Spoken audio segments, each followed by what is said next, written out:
Why the Prophet Muhammad couldn't have written the Quran. The Quran is a book over 600 pages long.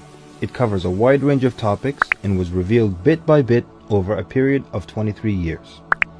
So if a man wrote the Quran, we already have a number of problems. If you're going to write a book like the Quran and claim it's from God, you can't make any mistakes.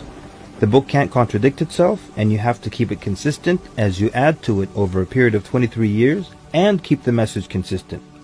The grammar and style also have to remain the same. If the Quran is not from God, Muhammad would have to write it himself. That means in the middle of the Arabian desert, with no books around and being illiterate, he would have to know law, civil rights law, criminal law, family law, labor law, military law, personal injury law, real estate law, and tax law. He would have to know history.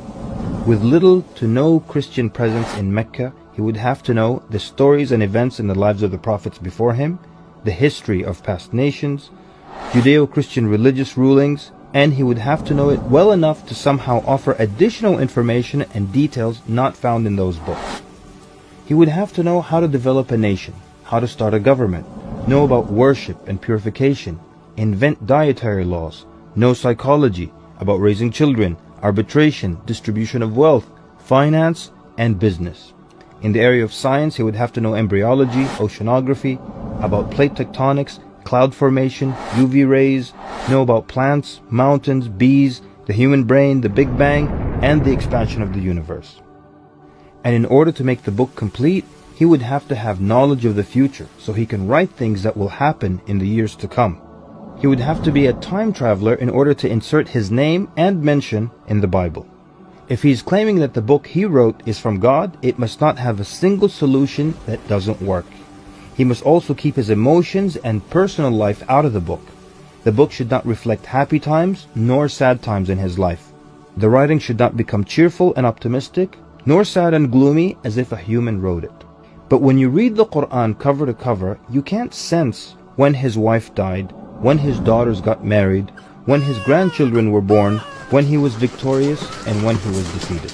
To anyone who examines the Quran, it becomes perfectly clear that there is no way a man in the desert 1400 years ago could have written such a book. But what if it were a committee of brilliant minds, a secret society that is in charge of correcting, updating, and rewriting the Quran over the years? Their job would be to make sure that the book appears to be accurate, has no mistakes or contradictions, and to keep updating it to agree with science and the changing world. If that were the case, then there would be other versions of the Quran. Due to edits and improvements, we would have new edited versions and old versions with mistakes. You would be able to detect different writing styles and influences from the different authors. The problem with all of that is, there is only one Quran. So one man didn't write it, and a committee didn't edit it, so where did it come from?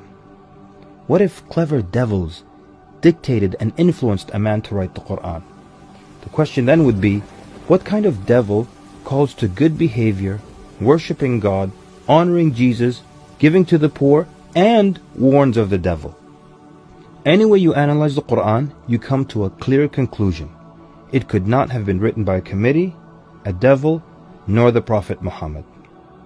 Since it's impossible for Muhammad to have written it, then that means he was truthful in that it is from God.